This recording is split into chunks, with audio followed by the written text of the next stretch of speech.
In 1934, federal agencies told American families to drop the home remedies, give up the home dyes, and stop rendering fat in their kitchens. Modern was cleaner, but here's the twist. The neighborhoods that ignored Washington ate better, slept warmer, and saved more money than anyone else. Number 19 cost pennies and outperformed a product that now costs $15 a bottle. Number 8 used a chemical reaction so simple that no factory has improved on it. These 20 hacks built whole industries on making you forget them. Hit that subscribe button right now. Let us count them down. Number 20. Baking soda tooth powder. Long before tubes of fluoride paste lined drugstore shelves, your grandmother kept a small tin of plain tooth powder by the wash basin. The recipe was 3 ingredients: baking soda, fine table salt, and a few drops of peppermint oil if she had it. She mixed them in a saucer and stored them in any jar with a tight lid. A child wet a brush, dipped it in the powder, and scrubbed. The salt was a mild abrasive. The baking soda neutralized the mouth acids that cause cavities. The peppermint kept things from feeling clinical. A pound of baking soda cost about 10 cents in 1934. A box of salt was a nickel. Together they cleaned the teeth of an entire family for a year. Today, a small tube of charcoal whitening paste runs $8 and contains ingredients that food scientists have been arguing about for a decade. The toothpaste industry now sells $9 billion of product a year in America alone. Your grandmother needed neither tube nor argument. She had baking soda and her teeth lasted into her 80s. Number 19. The patchwork quilt. When a shirt finally wore through at the elbows, or a child outgrew her dress for the 3rd time, your grandmother did not throw the fabric away. She cut around the holes, saved every usable square, and stored them in a basket under her bed. By the time winter came, she had enough scraps for a quilt. Quilting bees pulled women from 3 farms together for an afternoon of stitching, gossiping, and quiet record-keeping. Each quilt held the history of a family. The blue square came from a Sunday dress. The flannel came from a husband's old work shirt. A finished quilt cost almost nothing beyond the cotton batting in the middle, and that often came from saved cotton bowl fluff or torn sheets. A wool blanket from the Sears Roebuck catalog cost $4 in 1933. A homemade quilt cost almost nothing and lasted 3 generations. Today, a handmade quilt sells for $200 at a craft fair, and the textile industry markets brand new throws as heritage pieces. Your great-grandmother called it Saturday work. Number 18. Chicory root coffee. Real coffee in 1932 cost 26 cents a pound and sometimes climbed higher. For families who could not stretch the budget, the answer grew along the roadside. Chicory is a tough, bitter blue-flowered plant that thrives in poor soil. Its long taproot, dug up in the fall, dried slowly in the kitchen window, and roasted in a cast iron skillet until dark and brittle, ground into a coffee substitute that tasted remarkably close to the real thing. Some families preferred a half-and-half blend, even when they could afford pure coffee. The chicory added body and a faint chocolate note. The roots also contain inulin, a fiber that helps digestion in a way no roasted bean ever has. Louisiana families never abandoned the tradition. They still drink chicory blends today and call it a regional preference. The rest of the country forgot. Coffee importers spent decades selling the idea that anything other than imported beans was substandard. Now, fancy coffee shops charge $5 for a chicory blend they call New Orleans style. Your grandmother dug it out of a ditch. Number 17. The mustard plaster. When a child caught a deep chest cold and the breathing turned wet and rattling, your grandmother did not call a doctor at $6 a visit. She mixed dry mustard powder with flour and a little warm water until it formed a thick yellow paste. She spread the paste between 2 pieces of clean cotton cloth and laid the bundle flat on the child's chest under a wool blanket. Within 20 minutes, heat began to build. The mustard contains a compound called allyl isothiocyanate, which draws blood to the surface of the skin and warms the lungs underneath. The mucus loosens. The cough breaks. Country doctors recommended mustard plasters in their bedside manuals until pharmaceutical companies introduced cough syrups in colorful bottles in the 1950s. Suddenly, the old method was painted as primitive, even dangerous. and the AMA quietly dropped it from teaching. Today, a bottle of brand-name expectorant runs $12 at any drugstore and works on roughly half the patients. The mustard plaster cost a few cents and worked on most. Some country doctors still recommend it. Number 16. Tallow candles from rendered fat. When the kerosene ran low and the bill at the general store grew heavy, your grandmother made her own light. She saved the white fat trimmed from beef and mutton in a jar at the back of the icebox. Once she had 2 pounds, she rendered it slowly over a low fire, strained it through cheesecloth, and poured it into tin molds with a length of twisted cotton string suspended down the middle as a wick. As the tallow cooled, it hardened into a candle. A pound of beef fat cost almost nothing in 1934 because butchers gave it away rather than haul it to the dump. A pound of store-bought paraffin candles cost 20 cents and burned faster. Tallow burned slower, through a softer light, and gave off only a faint warm scent that nobody minded by the second night. After the war, candle manufacturers ran campaigns calling animal fat candles old-fashioned and smelly. Today, soy and beeswax tapers run $6 a pair at boutique shops. Your great-grandmother poured 10 of them in an afternoon for nothing. Number 15. Apple cider vinegar hair rinse. Shampoo barely existed for ordinary families in 1933. A bottle of commercial liquid shampoo cost 40 cents at the drugstore, more than a day's wages for many. So your grandmother washed her hair with a sliver of homemade soap, then poured apple cider vinegar, diluted in a basin of warm water, over her head as a final rinse. The vinegar stripped the soap residue, closed the hair cuticle flat, balanced the scalp's natural acidity, killed the mild bacteria that caused dandruff, and left her hair shining without any wax or perfume added. A gallon of homemade cider vinegar from windfall apples cost almost nothing, because those apples would have rotted on the ground anyway. Today, a salon bottle of clarifying hair rinse runs $16 and contains the same acetic acid in roughly the same dilution as the old kitchen jug. University studies in the last decade confirmed what your grandmother already knew about pH and hair. Vinegar works. The marketing is the only thing that ever changed. Number 14. Powdered milk and its many uses. Fresh milk in 1934 cost 10 cents a quart and spoiled within days even in a cold cellar. Powdered milk cost half as much and lasted indefinitely in a tin set on the back of the pantry shelf. Your grandmother bought a single 5-pound box every 2 months and made it stretch through breakfast, baking, and cooking for a family of 7. She mixed it half and half with fresh milk to extend each quart by a day or two. She used it in pancakes, biscuits, white sauces, and cream gravies where the difference was undetectable to anyone. She fed reconstituted milk to babies and to bottle calves when fresh was scarce or when the cow had gone dry. The dairy industry pushed back hard after the war, marketing fresh milk as superior, more nutritious, and powdered milk as a poverty signal that polite households should outgrow. The pushback worked beautifully. Today, the same 5-pound box costs $28 at health food stores, sold to backpackers and survivalists who think they discovered something new. Number 13. Sourdough and fermented foods. Before commercial yeast packets sat in every grocery aisle, your grandmother kept a small ceramic crock in the corner of her kitchen with a living sourdough starter inside. She fed it flour and water once a day. And in return, it raised every loaf of bread, every batch of biscuits, and every Sunday morning pancake the family ate.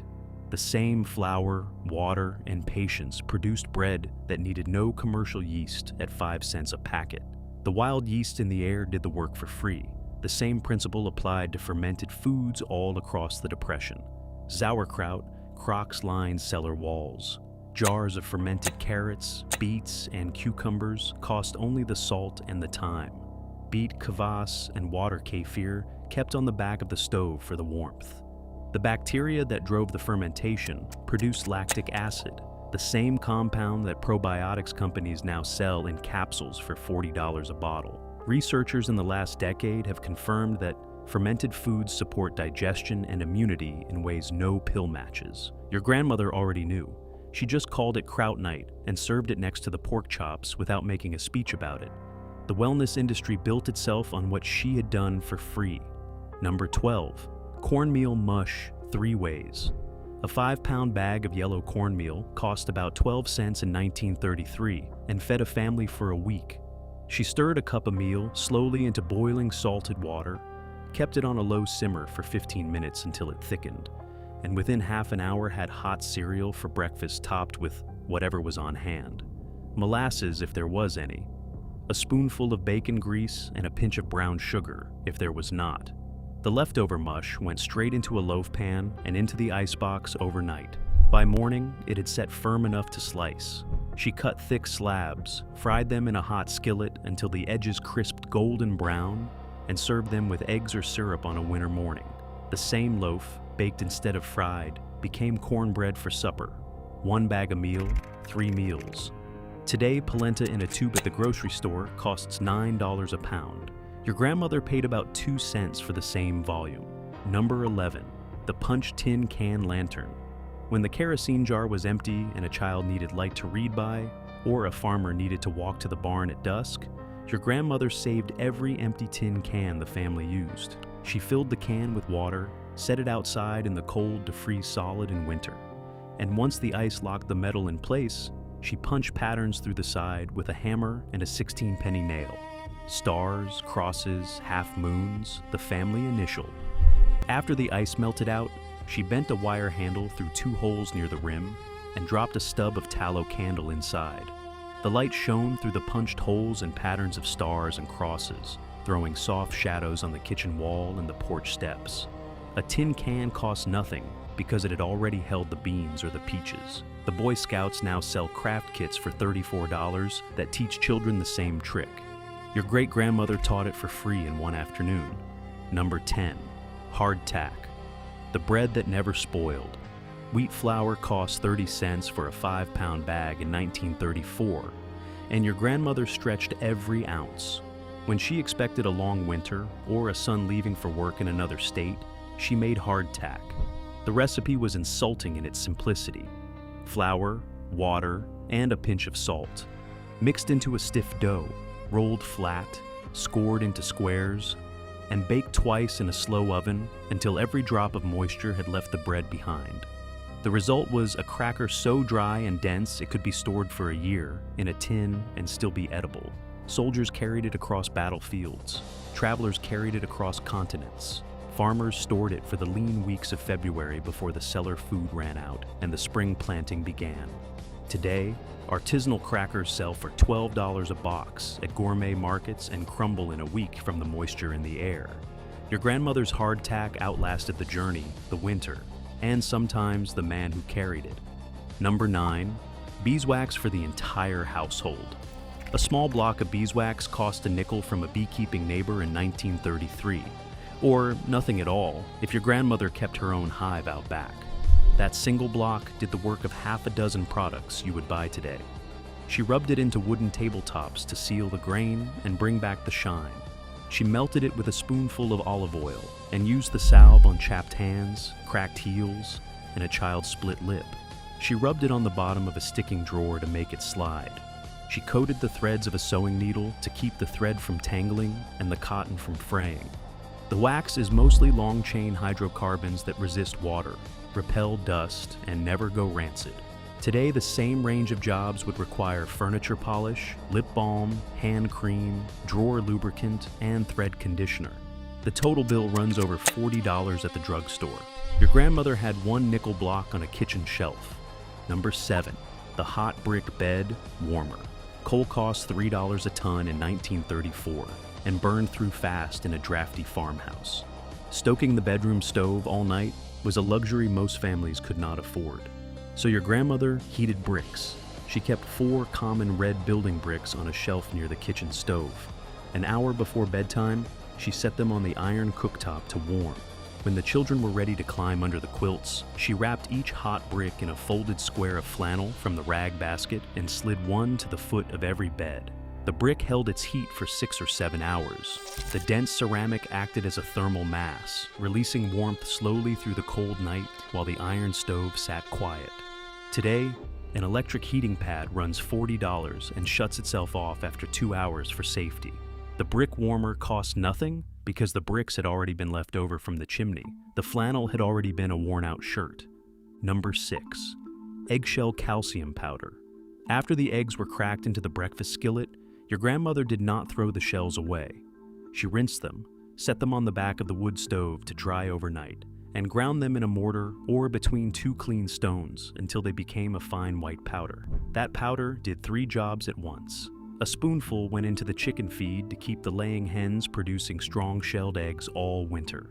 A second spoonful went into the garden soil around the tomatoes and peppers to prevent blossom end rot, which is caused by calcium deficiency in the fruit. A pinch went into her morning cup of coffee or oatmeal as a calcium supplement for her own bones.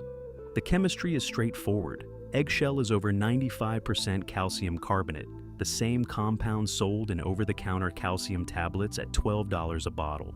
Today, organic calcium supplements run $22 at the health food aisle. Your grandmother got the same calcium for free every morning from a shell that was already in the trash. Number 5. The brine crock in the corner. Before refrigeration was common, your grandmother kept a tall stoneware crock in a cool corner of the kitchen filled with a heavy curing brine. 2 pounds of salt to a gallon of water. Into that brine, she dropped pork chops, beef cuts, whole chickens, even fish from the river when there was a surplus. The salt drew the moisture out of the meat through osmosis, locked the proteins shut against decay, and made it impossible for spoilage bacteria to survive. A pound of pork that would have spoiled in 2 days lasted 6 months in the crock. A bag of pickling salt cost 12 cents in 1933. The crock had been her mother's. Today, dry-aged and brined cuts at a fancy butcher shop run $30 a pound. Your grandmother brined a side of pork for the cost of 1 bag of salt and 1 stone jar. Number 4. Sorghum molasses, the universal sweetener. White sugar cost 5 cents a pound in 1933. So families across the South and Midwest grew their own sweetener instead. They planted sweet sorghum cane, cut it down in the fall, ran it through a mule-driven press, and boiled the green juice for hours in a shallow pan until it reduced into a dark amber syrup. 1 mule, 1 pan, 1 afternoon. The result was sorghum molasses. It poured over biscuits, pancakes, and cornbread. It sweetened her morning coffee. It went into pies, gingerbread, and Christmas cookies. It even doctored a dose of cod liver oil so the children would swallow it. The chemistry produced inverted sugars and trace minerals no white sugar contained. Today, a small jar of artisanal sorghum syrup at a farmer's market runs $16. Your grandmother filled a gallon jug from 1 garden row and gave the rest away to her neighbors. Number 3. Pine pitch salve. This is the one that makes pharmaceutical companies nervous. Every family in pine country saved the golden resin, weeping down the trunks of damaged pines. Your grandmother scraped it into a tin can with a stick, melted it gently with rendered fat over a low fire, strained it through cheesecloth into shallow tins to cool into a solve the color of dark honey. She rubbed it onto cuts, splinters, infected fingernails, and the chest of any child with a stubborn cough. The pine resin contains terpenes, particularly alpha-pinene and beta-pinene, that kill bacteria, fungi, and even some viruses on contact. Native peoples used it for thousands of years. Country doctors still recommended it through the 1940s. Then antibiotic ointments arrived in tubes and the old tins disappeared from medicine cabinets. Today, a jar of pine pitch salve at an herbal remedy shop runs $28. Your grandmother made a full year's supply for 1 long afternoon in the pine grove. Number 2. The smokehouse on the back 40. Every working farm had a small wooden smokehouse 20 paces from the kitchen door. Inside hung the family's insurance policy. Hams, bacon, sausages, sides of pork, and sometimes venison, all cured in salt and slow smoked over hardwood for weeks. The smoke deposited phenols and aldehydes that killed bacteria, dried the outer layer into a hard rind, and gave the meat flavors no factory has ever quite matched. A smokehouse cost a weekend to build with reclaimed lumber. The hardwood for smoking came from fallen branches in the woodlot. The salt cost 12 cents a bag. That little wooden building held $200 worth of meat at modern prices. Today, a single artisanal smoked ham at a butcher shop runs $60. Your grandmother walked out the back door and cut what she needed for Sunday supper. Number 1. The threshing crew. The greatest hack was not a recipe. It was rural America's unwritten covenant. When wheat ripened in late summer, no single farmer owned a threshing machine. They cost $2,000. Instead, one machine traveled a circuit of farms, and a crew of 20 neighbors followed it from farm to farm. Each farm fed the crew a noon meal that the wife and daughters had been preparing for 3 days. Each farmer worked the other's fields free. The system was kept by handshake. Nobody wrote it down. The crew showed up, the wheat got threshed, nobody starved. Combines arrived after the war, and the crew dissolved. With it went the assumption that neighbors would feed your family if your own back went out before harvest.